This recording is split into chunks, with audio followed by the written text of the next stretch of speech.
I got bored. Today we're gonna sell chocolate chip cookies. And I'm gonna teach you how to do it.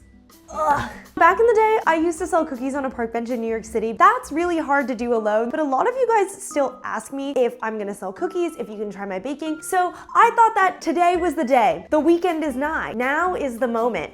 Except for the fact that it's Thursday and I have 3 days to figure out how to sell and make these cookies. But that's okay. Because it's fall, I decided that we should make pumpkin spice chocolate chip cookies. This is one of the first recipes I developed, and it is super easy to make. A lot of pumpkin chocolate chip cookies are really cakey, and that's because the pumpkin adds a lot of moisture to the cookie, therefore it's not as chewy like I want my chocolate chip cookies to be. But I haven't made this in a year, so we're gonna do a test batch right now because I need to take some promo photos so that way I can put it on my Hot Plate website and people know what the heck they're buying in 3 days.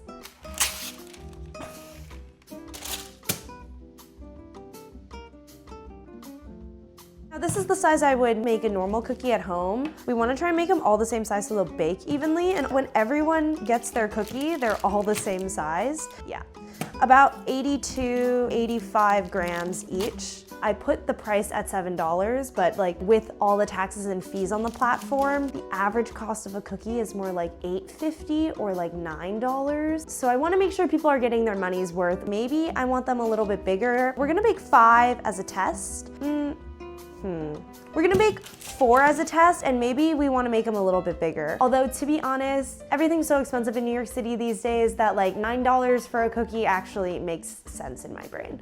We're gonna put them in the oven now.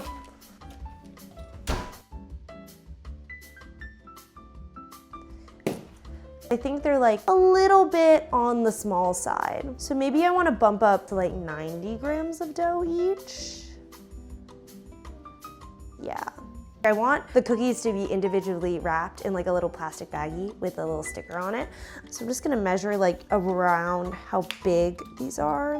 This one's like 4 inches. So if I get a baggie that's 4.5 inches wide, I think it'll be the perfect size. I'm happy with that. I don't really know how to do good photo shoots. The last thing I wanna do is spend another hour trying to get good photos. Does that look dumb?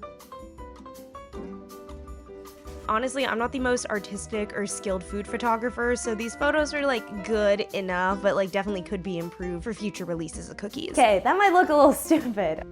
Much better. Should we take some shots of me like dipping it in milk? Yeah. Milk, please sponsor me in my lactose intolerance. I hope there's something good in all of that. So now that we know what recipe that we want to bake, the thing that you have to do is you have to scale it. Math was one of my worst subjects because I stopped paying attention, but in front of me we have a really basic Excel sheet. Basically what I do is I take the recipe and then I separate it out into the quantity, the unit, and the description of what you're measuring. As you can tell, I don't do Excel for a living. I think I'm gonna try and sell a 6 times batch, so I'm just gonna multiply the first column by 6. And there you go, that's everything that you need for the recipe. This is why all professional bakers use grams when they're making their recipes, because when you make any large quantity, it's really hard to keep track of how many cups of flour or how many cups of sugar when you have to measure out like 50 of each. It's also gonna be more profitable this way because when you bake things in bulk and buy things in bulk, things tend to be cheaper per unit. This recipe in total makes 51 cookies. If that's the case, I think I'm just gonna make a 7 times batch. We're gonna make 60 cookies. Hopefully, I will be able to make a TikTok or an Instagram post about this. We'll find out. Welcome to the baking studio. Today we're baking all our cookies. They're setting up for class right now, but this is the only time we can make it work. That's the good thing about taking pre-orders is that you know exactly how many people are gonna show up to buy cookies. And the answer is not that many. 50 cookies isn't a lot, but we still needed to whip out the large mixer and we still haven't found a place for the large mixer yet. Everything's kind of like a work in progress here. If you couldn't tell, I'm a little bit stressed. I'm also baking brioche over in the corner.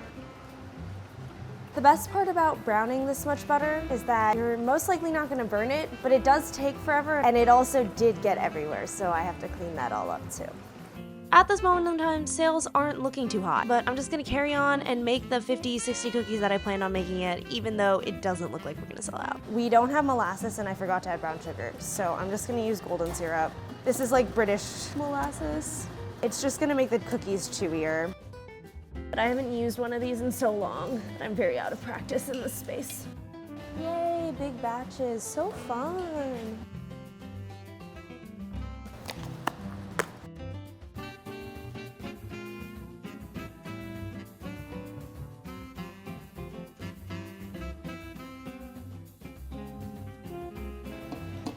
Let's add like half. Wah.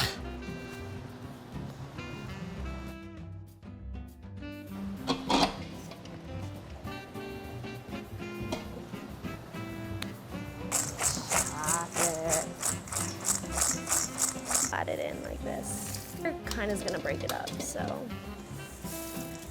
Oh, I think we did it. That was like kind of easy. Good morning, everyone. It is now the day of our pop-up. These are brand new ovens for the baking studio. Literally no one has ever used them before, so let's break them in. Ooh. I arrived exactly an hour before my pickup windows for all of my orders and realized that that is not enough time to bake these giant cookies. Is this table heat safe? Well, now it is. It's not that pleasant to eat this at 10 a.m. in the morning. It is pretty good though. I do think they could be cooked for a little longer, so maybe closer to like, I think that'll work. As some of you all know, time management is not my strong suit, and I really thought that I could just come in here and bake all of the cookies off in an hour. But you also have to give them time to cool, cause you can't package hot cookies. Since they're so much bigger than I had originally planned for, they took a long time to bake, and we were running out of sheet trays to bake all the cookies on. It really became a scramble of trying to bake off the cookies and make sure they were cool enough to package, and then quickly packaging them before any customers got here. So yeah, you could say I was very stressed about this. These are the perfect size, yay!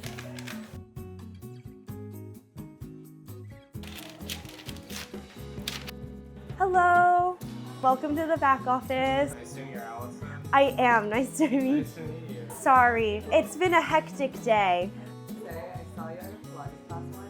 Bye. Bye. Bye. That's so funny. Wait, have a good weekend. Okay. These are my friends from college. Do you want to try cookie on camera for this video? Do you like it? I love it. This is really good. I'm glad I did my job.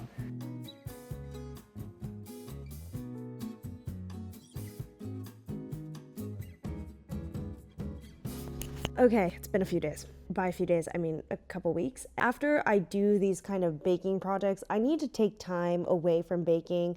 The stress of organizing is too much for me, and I just honestly don't really want to think about what I did because I just never think I did a great enough job. Take it or leave it. But we have the final numbers of how much money I made from my first cookie sale of the year. Now, I made a really bad spreadsheet. Since this is the first time I've sold cookies this year, I had to buy all of my ingredients. In total, I spent $184.24. So if we do a little cost per unit breakdown of everything that I bought, multiply that by the actual amount that I used for the recipe, you get the cost per batch. So in this case, for the 51 cookies that I made, it cost me $47.43, which is about $1 per cookie. Obviously, this number can go down if you buy a lot of your ingredients in bulk, but I'm not out here making 5,000 cookies a week. Even though I made 50 cookies, I only managed to sell 40 of them. After things like convenience fees and credit card fees, I took home $294.83, which leaves me with a total profit of $110.59. Is this like a sustainable business? No, but I wasn't in the red, so I'm pretty happy about that.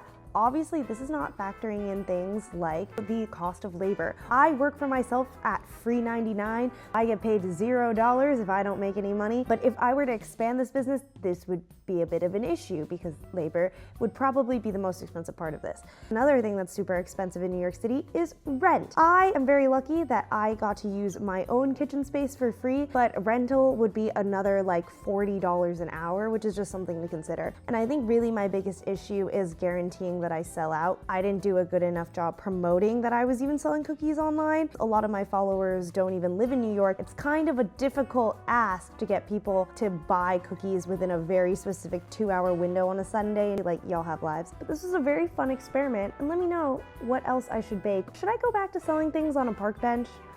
I don't know.